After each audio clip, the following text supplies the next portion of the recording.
एक बार की बात है, एक औरत अपने घर से निकली। उसने घर के सामने सफ़ेद लंबी दाढ़ी में 3 साधु महात्माओं को बैठे हुए देखा। वह उन्हें पहचान नहीं पाई। उसने कहा, मैं आप लोगों को नहीं पहचानती, बताइए काम क्या है। हमें भोजन करना है, साधुओं ने बोला।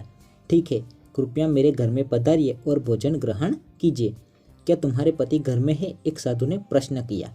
नहीं, वह कुछ देर के लिए बाहर गए हैं, औरत ने उत्तर दिया। तब हम अंदर नहीं आ सकते, तीनों एक साथ बोले। थोड़ी देर में पति घर वापस आ गया। उसे साधुओं के बारे में पता चला तो उसने तुरंत अपनी पत्नी से उन्हें पुनः आमंत्रित करने के लिए कहा। औरत ने ऐसा ही किया।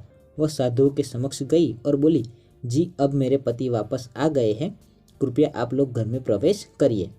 हम किसी के घर में एक साथ प्रवेश नहीं करते, साधुओं ने स्त्री को बताया। ऐसा क्यों? औरत ने अचरज से पूछा।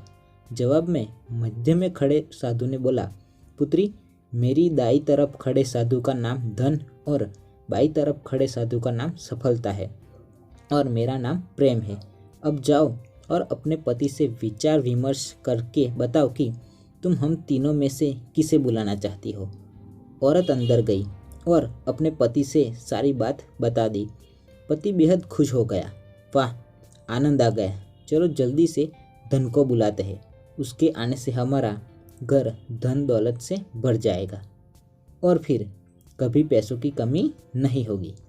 औरत बोली, क्यों ना हम सफलता को बुला ले, उसके आने से हम जो करेंगे वो सही होगा और हम देखते देखते धन दौलत के मालिक भी बन जाएंगे।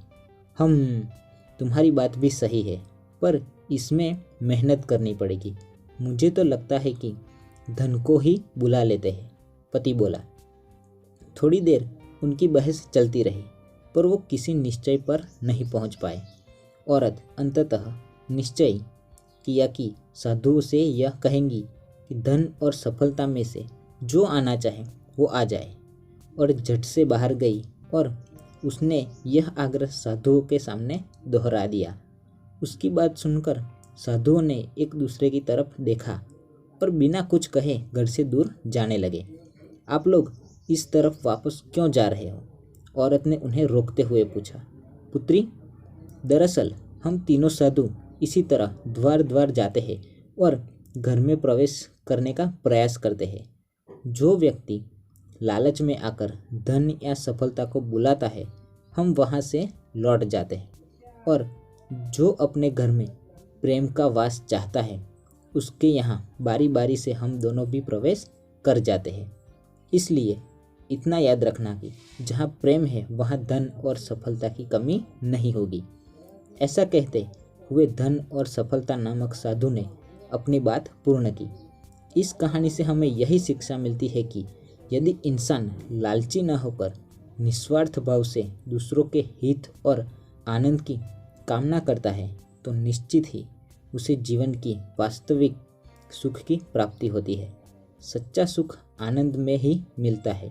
वो कहते हैं ना कि आनंद का सुख तो उस झोपड़ी में मिल जाता है जहाँ लोग एक दूसरे के साथ प्रेम के साथ निवास करते हैं, और ऐसा सुख तो बड़े बड़े महलों के समान बंगलों में भी नहीं मिल पाता, क्योंकि वहाँ घर तो बड़ा बन जाता है लेकिन दिल छोटा होता है, जिसके कारण ये वहाँ प्रेम और आनंद का निवास नहीं होता है।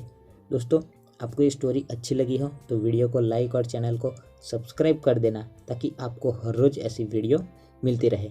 तो मिलते हैं नेक्स्ट स्टोरी में। Till the time, take care.